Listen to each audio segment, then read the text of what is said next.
it's been special. You dream of things like this, coming out of high school and not really sure I was going to make it to this point when I was little, but, I've just been taking it in. First game in the Valley was great, playing against Charleston Southern, big home win, so it's just been special. I thought that after Hank Green had his catch, maybe you had the best reaction on the sidelines that made it up on the video board. What's it like watching a teammate who has put in work and have that kind of a moment? Yeah, Hank Green, man, he just worked so hard, and he finally got his opportunity to go and show what he's been working on, every day. Fall camp, summer workouts, just going out there and working, one of the hardest working players on the team. And so, y'all just got a chance to see, how good we are at that position, with Hamp being out there at the end of the game and making a crazy play like that. So, John, with the Boston career, you probably been asked this before, but why is it with Alabama like you and T.J. Parker also from Alabama? I think at a place like Clemson, when you recruit best pros, obviously that one in-state school. Yeah, well, I was recruited by, other schools, including Alabama and in-state school, but, it wasn't really the things that weren't good about Alabama that drew me to Clemson. It was just that there were so many great things about Clemson that, I just couldn't say no to. The people, the culture, the ability to be coached by Coach Eason, one of the greatest to ever do it, playing and coaching. So, just those things, amongst other things, are just crazy to just not go for, T.J. talking about the recruiting process, for instance, you had already been talking with him, and then it was he's been sending the item. So yeah. why were you still kind of on top of the recruiting process with him? How much did you want to get? Yeah, me and TJ, we had a long-lasting relationship prior to Clemson, because we played against each other in high school. Alabama 7A football is very competitive, and we were one of the, two best players in our state. So just knowing his game, game recognized his game, and, just the person that he was, I just knew he was a fit for the program. So as soon as, even when he was committed to Penn State, that was still my guy. I was just kind of in his ear like, hey, man, like, we could really do this. We could really run it up here. So it just happened.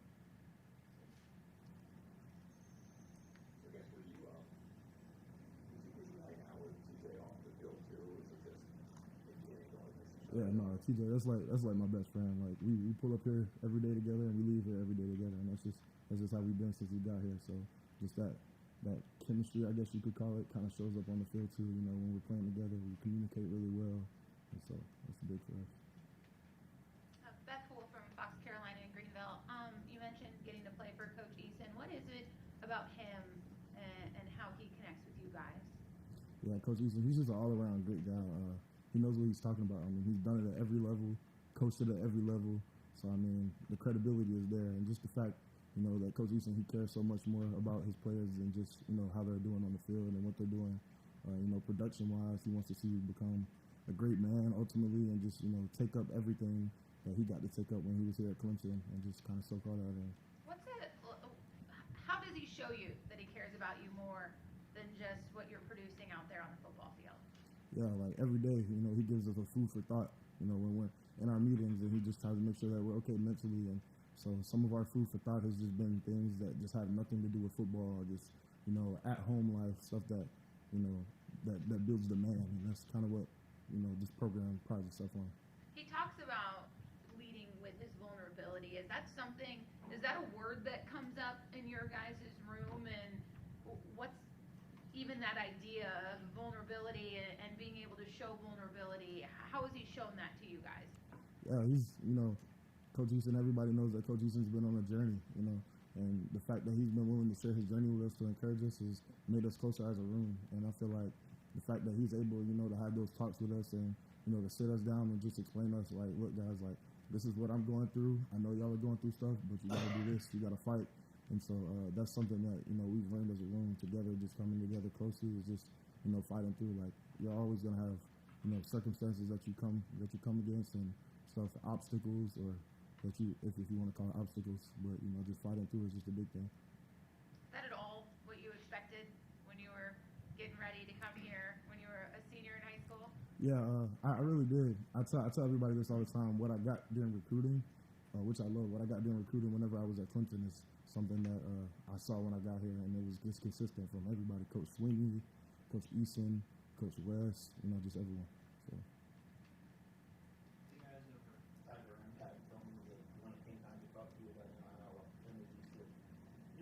consistent, that they find you a big brother program to be a part of, and that they try to get you to the sports agreement. Why is that so important to you? Just the importance of just giving back to the community. That's really stuff that I did. Even when I was back home, just want to just give back and make sure that other people have the things that they need. And if they don't, then if I have something that I can give, then I give. And I think that kind of rings through again to this culture and things that I've learned since I've been here, because we always talk about making sacrifices here, and that's one thing that I'm willing to do. Is that something you're able to do during the season to be a part of it? And kind of what do you do with Big Brother? Yeah, well, they talk about being a servant leader. It's something that Coach Sweeney talks about all the time. So really, just whatever they want me to do for them, if it fits my schedule, I'm going to do it. You know what I'm saying? Because I'm able to, and that's something that's big. What's it like to talk to a young boy that maybe doesn't have the best home life and sees this good football? What's it kind of like to be a role model for these kids? It's not easy, but I know that I got here because of the hard work that I put in. So regardless of your circumstance, something that I just always keep harping on, just regardless of your circumstance, it's just that fight that you have in you that's just gonna keep you going. And one thing that I always preach to these guys is like, the stuff that I'm living right now was a dream for me. So if you dream and you make it happen, you put in the work, it's gonna happen. So that's one thing that I preach to them. What do you learn from them? I learned a lot of things from them. Just different things about their at-home life that maybe I didn't even experience. Stuff like that. So. Sports Talk Media Network in Columbia. Coming from Alabaster and Thompson High School, we run across that a lot. Come recruitment school, got a ton of players. What's it like at that high school? What makes that high school program so special, and how big is that as part of the town life growing up there? Yeah, so I don't mean to be repetitive, but a lot of the things that drew me here is because of where I came from, and so a lot of the things that Coach Sweeney instills in us, as far as a faith-based program, accountability, stuff like that, is stuff that we had in my high school, and so that's a big thing amongst other things that are the reason that I chose to come to this institution, is just because of the accountability, how the program is built, stuff like that. So that's in my high school. In the state of Alabama, 7A program, I think, right? Yes, sir. How is it viewed, like in our state? We think of like Dutch Fork, Dutch Fork, Somerville, Gaffney, Spartanburg, Memphis, Lake Burns. What's the reputation of Thompson High football in Alabama? Yeah, well, to answer your question, in simplest forms, I've been to 5 state championships and I won 4 of them. So that's about it. No shit. Yeah, yes, sir.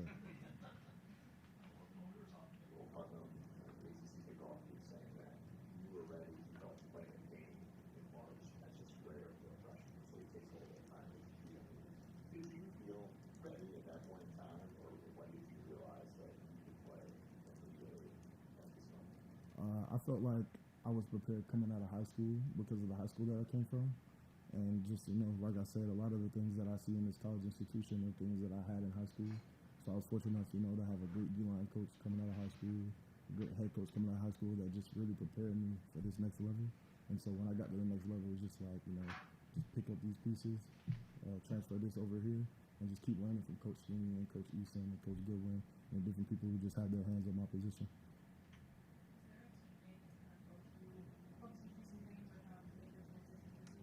Yeah, easily Tyler Davis, Luke Roro. They're like, my big brothers. And one thing that I can say about them is, they're very selfless. They're not too scared to, allow me to, come into my own and teach me some of the things that they know, just so they can see me be the best version of myself. And they've been big brothers to me, just being able to just like stay behind them and just kind of follow their lead and their leadership, and just learn things from them because they've been here for so long and they've seen everything I'm about to come into. It's just special, and it says a lot about their character. Hey Peter, Chase Justice with the WIFF News 4 in Greenville.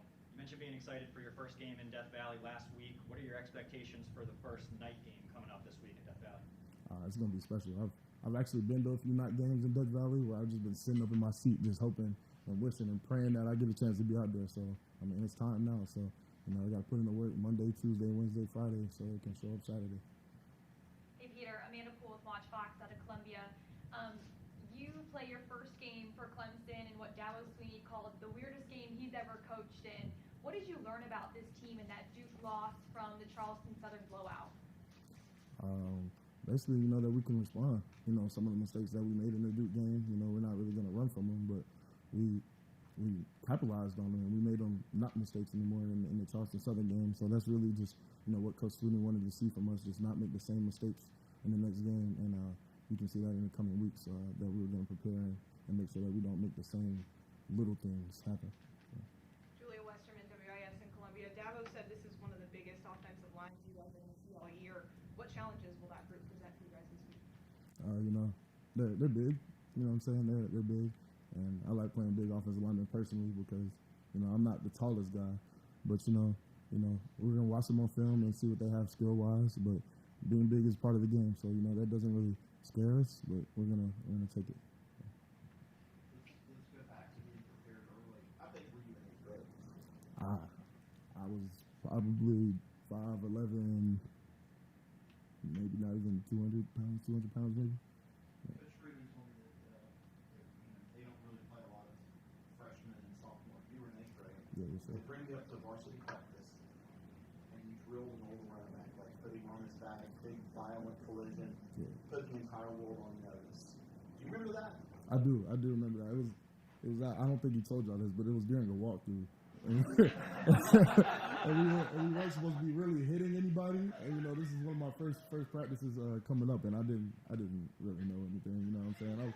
I was young, immature. I might have been 13 at the time, and so I hit him, and I actually ran through a pulling guard to hit the running back, and he was a little bit down the field, and he ripped me.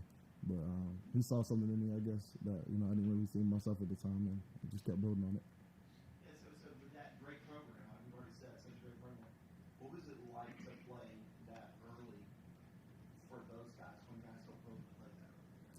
Yeah, it was special, but I just remained humble through it all, and just even like I do in this program, there were older guys there that taught me a lot of things, on the other side of the ball as well. I got to play with Talia Tagovailoa my 8th grade year, and just the wisdom that he had just as a quarterback and just knowledgeable of the game just kind of helped me move along in my game too. One thing I noticed watching your high school film and also one of the clips that Clemson football posted this weekend, you tend to throw people What is going on that makes you do that? I told my dad this the other day. I bench more than I weigh. And so whenever I'm trying to tackle somebody and I hold them up, I'm gonna make sure that I put that bench on them and not really just fall on them. And that's just my philosophy. So if I got you held up, I'm gonna throw you. That's what I do.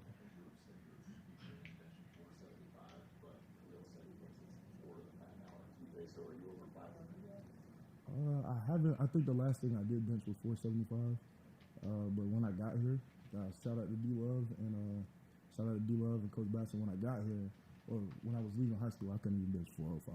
Like I was probably in the high 300s, maybe 385 range, and so the last time we maxed out, it was 475. Scott Keefer with Greenville News. Rumor is that you have quite the singing voice. Where does that come from? It came from my family. My whole family sings. My mom, she can hold a tune. My dad, brother, sister, and my little sister's starting to sing. She's just 12, so she's coming into it. And so that's just a way that we kind of bonded coming up, and so it was fun.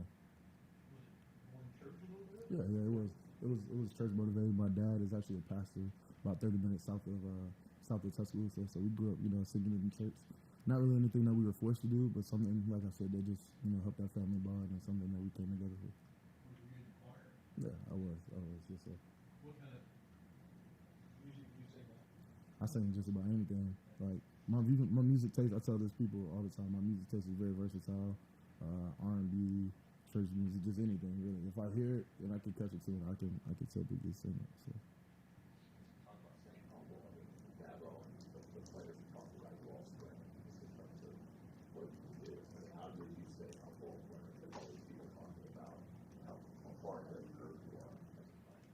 Yeah, I could just kind of credit that to just self-aspiration. I know that there's always things that I can work on to get better, and I'm never going to be the best version of myself, but I'm always going to strive to be the best version of myself, which is going to cause me to, get somewhere close along the way and just keep getting better. So.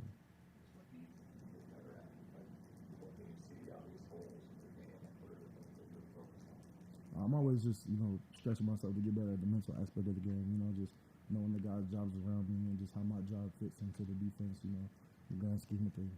So that's something that I've really been working on most recently. And just the little things, just perfecting the little things like footwork and stuff like that people don't really think about. Are you and TJ roommate? Yeah, yeah. Guys, TJ's biggest strength. This sounds like kind of crazy. His biggest strength is his consistency. Dude is pretty much good at everything, and he's consistent at doing it. And so I think consistency is his biggest strength, just being able to just do it over and over and over again. We harp on the fact that, we're doing pass rush in practice, and he does the same move and doesn't lose. And so just somebody who's so consistent at just what they do is, that's going to take him really far.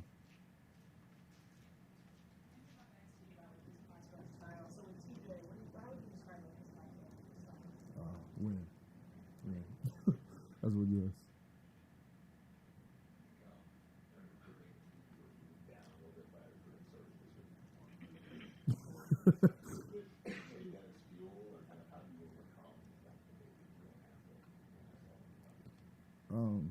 My arm length has really never been a problem for me, and then I got to the next level and realized that it wasn't really a problem for me. So, that's an opinionated. I don't really know how that transfers onto the field, but hey, that's somebody else's opinion. I just keep doing what I do. Any questions for Peter from Zoom? Hey Peter, Trevor Rose from CUtigers.com. I'm sure you've heard the comparisons to Christian Wilkins and Dexter. A couple of legends for when they're thinking NFL now. What goes through your mind when you hear those comparisons, and how much interaction did you have with those guys when they were here over the summer? Really just wow. Being compared to some Clemson greats right there, and there's big shoes to fill, but I'm really just working every day, just going a day at a time, and just trying to get better at the little things every day, and hopefully I can just get half as great as them. Really, I soaked up a lot from them this summer. Being here this summer with them, got to get in the film room a little bit, and just just understand the game from their point of view, and even at the next level. So it was big just having that time with them this summer and staying around.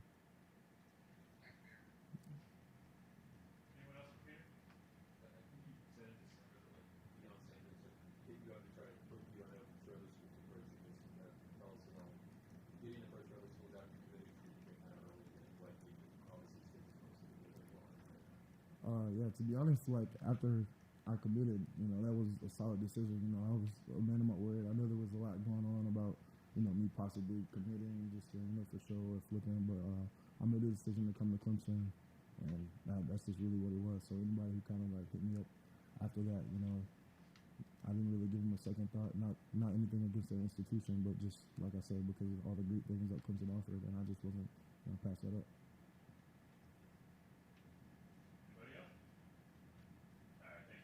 Yes, sir. Thank you, guys. Thank you all.